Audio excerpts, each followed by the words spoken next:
Assalamualaikum warahmatullahi wabarakatuh.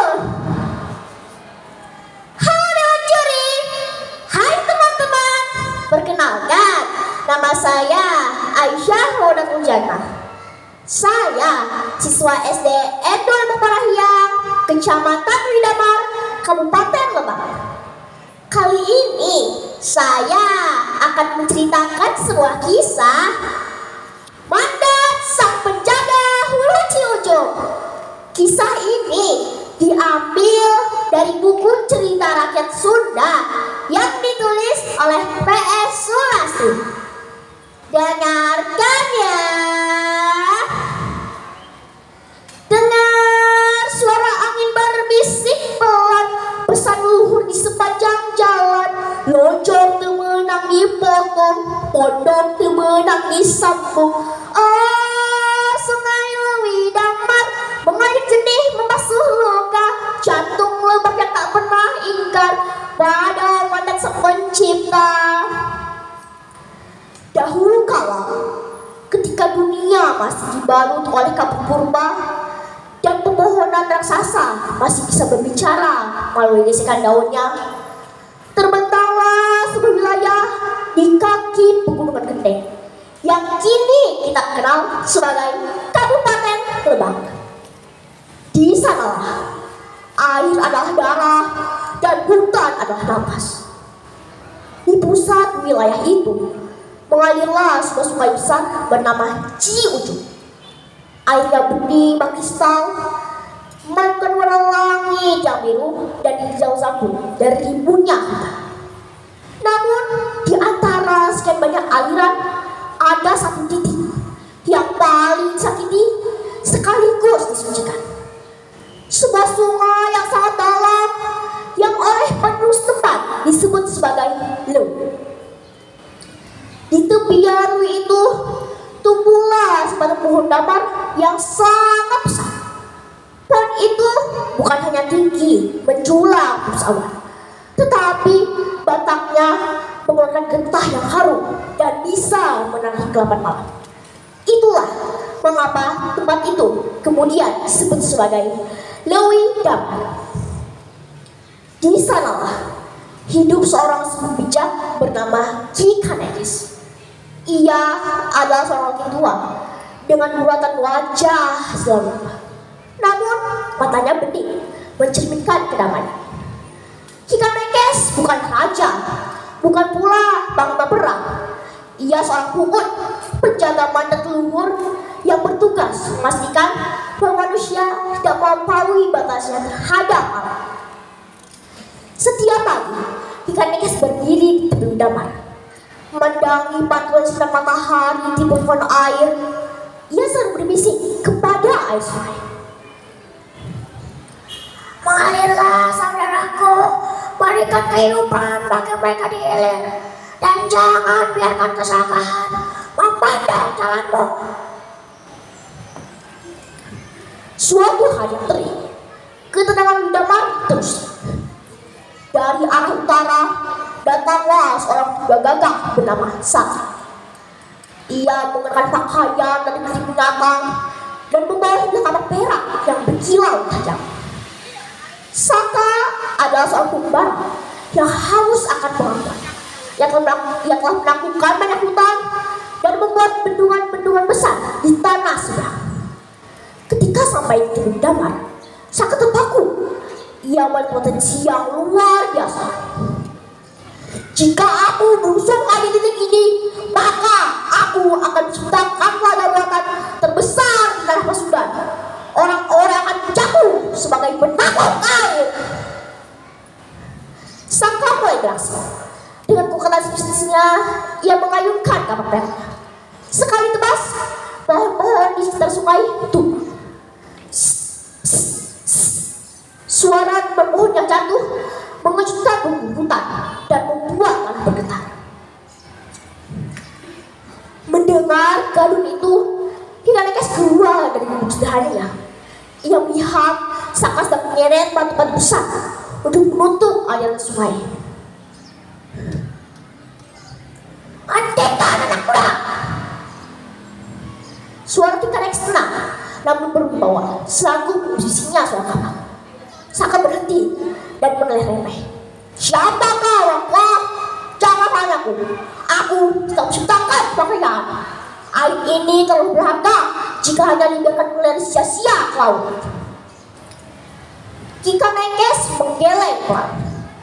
Air tidak pernah mengalir sia-sia. Ia memberi minum pada hutan, membasahi sawah benar di jalan, dan menjaga semua mobil yang akan sejauh. Jika kau belum di sini, kau akan mematikan kehidupan tempat lain. Saka tidak peduli. Ia merasa kekuatannya lebih besar dari nasihat semua. Ia mulai membawa mantra, batu-batu besar terangkat udara, melayang menuju ke sungai untuk menutup aliran Dewi Damar.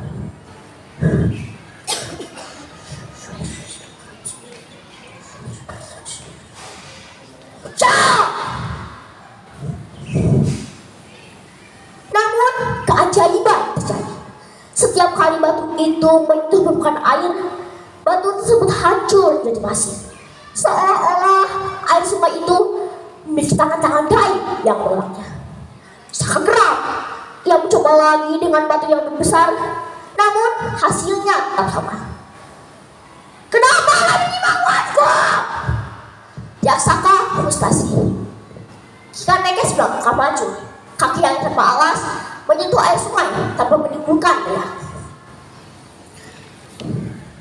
Alam tidak melawanmu, Saka.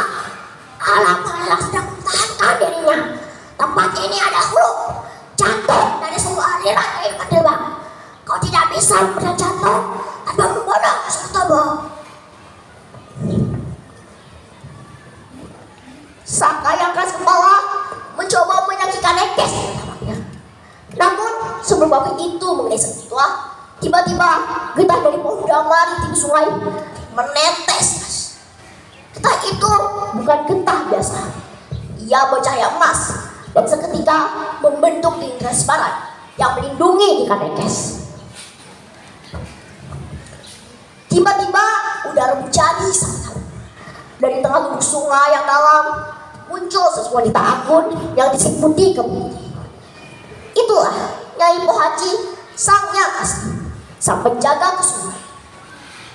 Nyai Pohaci memaksakan dengan tatapan kesedihan, bukan kemarahan. Wahai manusia dengan ambisi, kau ingin membuat sesuatu besar, namun kamu hancurkan fondasinya. Jika kau bersama damai, kau tidak hanya bersama ini, tapi kau bisa bersimpan anak cucumu. Nyai Pohaci kemudian menyentuh permukaan air, dan seketika muncullah perangkat di atas air tersebut. Saka bertanya, mana yang ringkontang, hewan-hewan yang menjadi kausan, dan orang-orang yang bertukar membarebutkan setes air karena hulu sungai. Saka gemetar, kapak merah jatuh pada sesuatu. Sambungannya lurus. Ia menyadari bahwa kemajuan tanpa menjaga akar adalah kanjuran.